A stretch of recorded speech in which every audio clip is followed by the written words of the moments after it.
Hey, we're over 200 videos. If you like what this channel is doing, you can help support it. Coffee.com/Goozy Fabrication. Let's get into it. So let me tell you why this method, spot welding, resistance welding, is so much better than this method for welding panels, body panels together. So let me walk you through this method using the MIG welder. Well, on the outer rocker, you would punch holes so you could plug weld through. That's what I'm doing here. And we want to try to get really nice plug welds, not build up the weld so we don't have to do a bunch of this.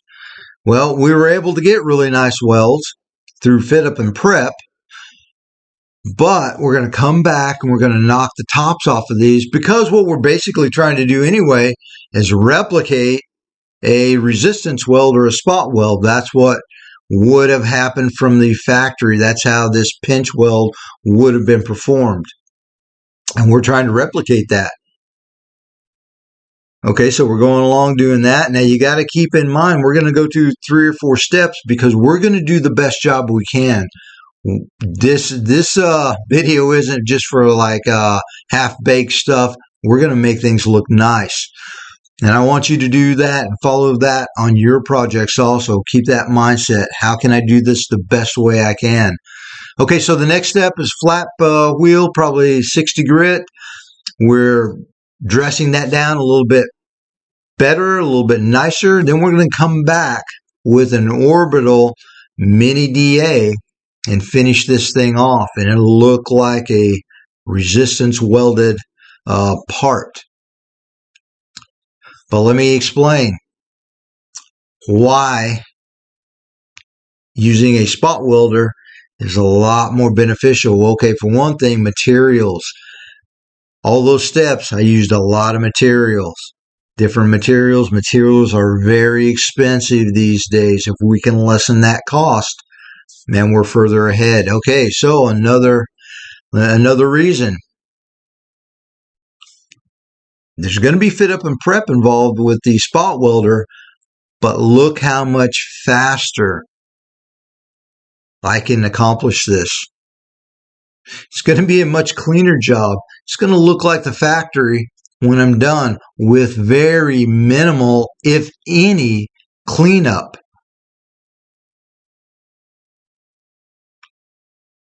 Yeah, I'm blowing right through that once everything's set up.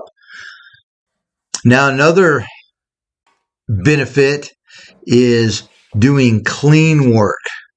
If you're doing a really nice restoration, you want it to look really good. You don't want it to look like it's been touched. Okay?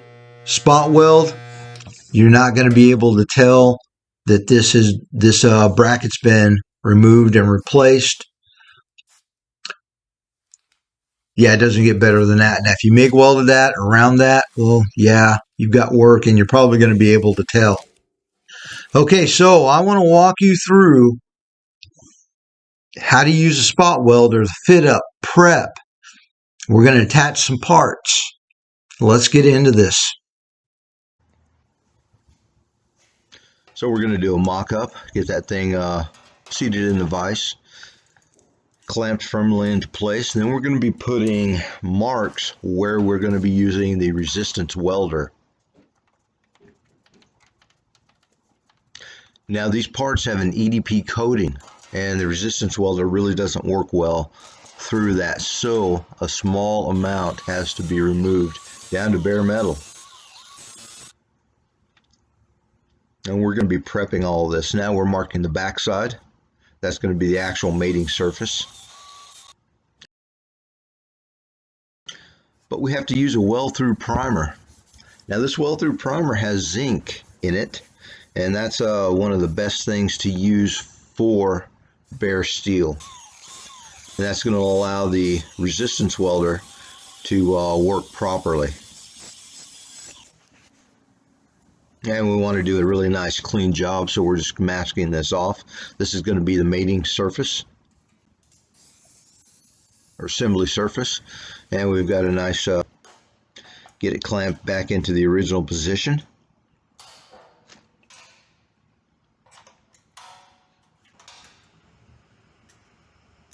Everything's looking really good. Can't have enough clamps. And here's our resistance spot welder.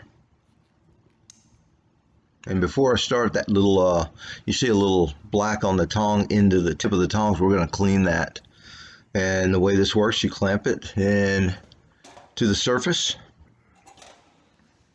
And then that little button I pointed towards, or toggle switch, when you clamp it, hit that toggle switch for a couple of seconds. And if you leave it activated too long, you will burn through. So we have to pay attention.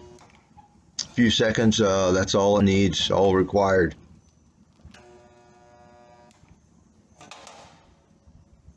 And this unit is heavy, so you want to be efficient.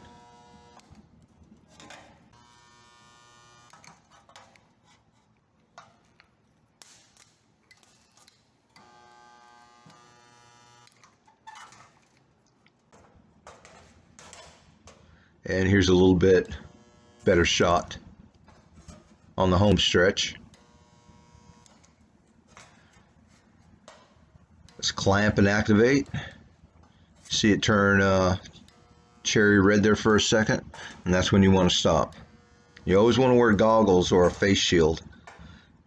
Sometimes it throws off a lot of sparks. And there you have it. Really nice clean finish.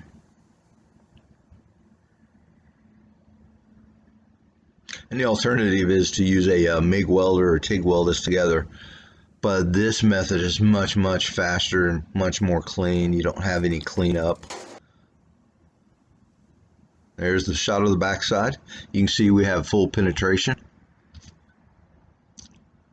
And honestly, we don't need all of the resistance weld. This was just for the video. You could get by with like half of that amount. And so that now we have our parts mated with the primer in between, we can go ahead and prep the backside and apply a little bit of epoxy to that. And now that's finished until the paint process. So we're going to flip that thing over and address the top side. We're using some 320 there to sand down and feather in the edges. Finishing off with some Scotch-Brite. It's a little irregular surface. We want all the surfaces nice and prepped for the next step.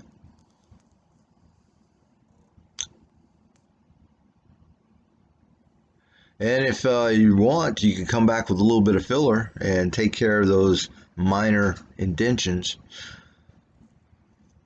And here's a shot of the finished assembled splash pan with primer over it, ready for the next step, bodywork and paint.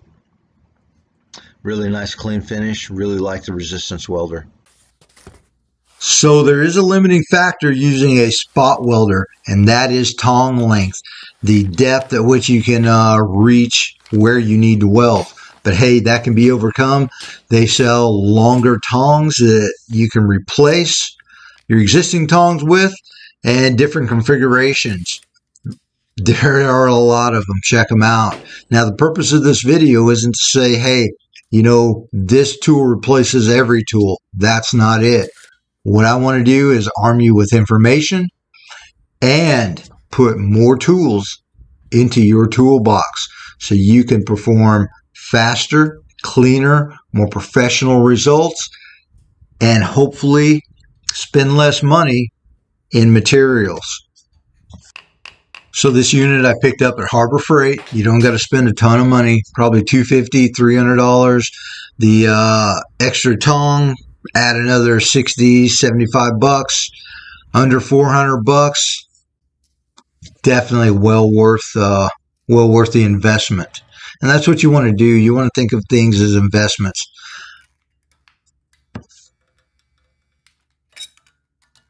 So I hope I've at least opened your eyes to a new repair perspective. Check out all of our other videos, and I want to say thank you to all of our supporters, followers, subscribers, and the people buying coffees on coffee.com/Guzzi Fabrication. You are very much appreciated. It's at the end of the Christmas. I want to wish everybody a very safe, happy, prosperous new year with your families. It's going to be a good one. And hey, as always, thank you for watching.